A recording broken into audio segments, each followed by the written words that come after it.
Residents of Pringle Bay have been advised to return home after days of raging fires in their community. Authorities have also urged the residents to remain vigilant as there could be flare-ups. Emergency personnel have been battling fires in the Western Cape for the past 2 weeks. Joining us is Dean O'Neill, Overstrand Municipality Manager. Very good afternoon to you, Dean. Thank you for your time. You've said that evacuated residents can now return to their homes. Are there certain conditions that you've set?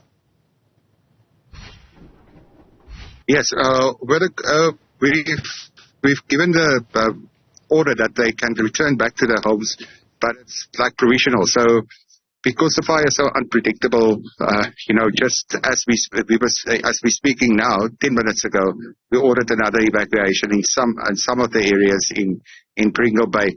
So as the fire is spreading and the unpredictability of the weather conditions with the wind and stuff, they always need to be on high alert, so we can give evacuation orders like on the spur of the moment, and we just ask our residents to be on high alert. Pack a little bag, so and make sure that everything that you need is in there, so that if we do give an order, you can just grab the bag and go. Those type of, but it's very unpredictable. The fire has burned 360 degrees around the mountain in Pringle Bay, and it's still not out. If I just turn around a bit, you'll be able to see there at the back is the mountain on which the fire is currently burning. So it's still uncontrolled. It's out of control. We busy with active firefighting and securing the perimeter where the properties are. So I know that with certain precautionary measures had to be taken before you made the decision to relocate the residents to Claremont Town Hall. What are some of the decisions that you had to consider before ultimately, asking residents to evacuate?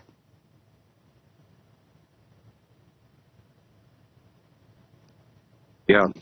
Well, you see, the main thing that we would consider is obviously to ensure that there is no loss to life and property. If our firefighters and the fire chief are of the view that an evacuation is needed because, they have their ways of predicting which way the fire might go, that is the main thing. We listen to that. So there is no, political or administrative decision or influence that influence their decision. We listen to them, the firefighters, the professionals, the guys that knows what they're doing, and we make sure that we actually support that and make sure that it is carried out. But the main thing that we would look at is to ensure that the lives and the properties of people are not being compromised.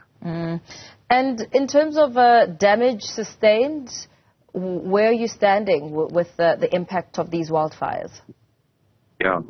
Well, look, at the moment, there were 4 houses were lost already.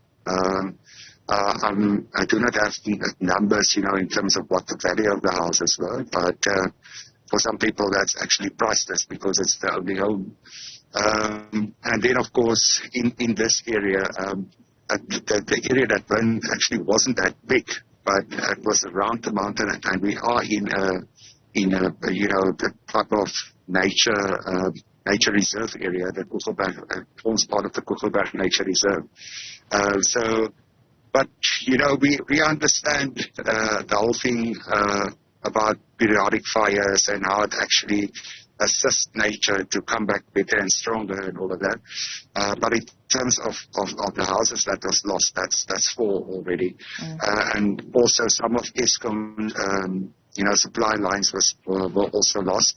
We will only be able to determine if, what our actual loss is in terms of our infrastructure once we've dealt with the fire, because at the moment our only objective is to deal with the fire and get it out as soon as possible. Yeah, of course, the unpredictable weather and the fact that it's a fire season, that cannot be ignored. What contingency measures are you putting in place, and the sort of strategic planning around the firefighters who have to quell these fires? Well, yes, we obviously, if it's not fire season, we make sure that people must do their prescribed burns. So those things needs to happen to mitigate the impact of the fire. It might still burn, but the impact wouldn't be that high. So we make sure that on the areas that we are in control of, we actually do the prescribed burns as we did in Betty's Bay late last year. And we believe that, with that prescribed burn that we did, that we actually did a lot to safeguard Betty's Bay from being affected by the current fire. Then obviously we're making sure that we have a fire readiness plan every year. And then also our strategic partnerships with municipalities and the city and the metros around us.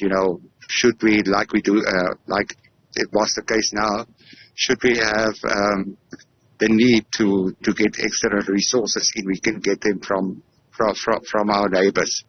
And our firefighters are continuously, ready to fight the fires. And making sure that they have the right protective clothing, making sure that our vehicles are serviced and ready to go. Those are the type of things that we make sure that we are fire ready when fire season starts. So which areas are still of concern to you as you try and navigate these fires and ensure that people are safe?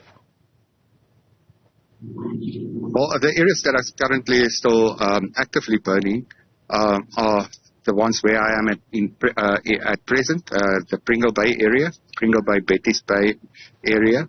And then the other big fire that we also have at the moment is on the eastern side of the Overstrand Municipality, and it's an area called Buffelsjacht. The fire started there. It's moving towards the small town of Pearly Beach now, but that fire is also still active. It burned into the Cape Agulhas Nature Reserve, and the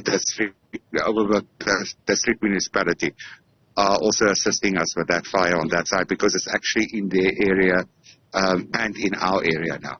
Very well. Thank you so much for that update. Dean O'Neill, Overstrand Municipality Manager, speaking to us there about the residents of Pringle Bay who've now been advised to return home after days of raging fires. Of course, a story that is developing, and we will continue to track throughout the next coming days.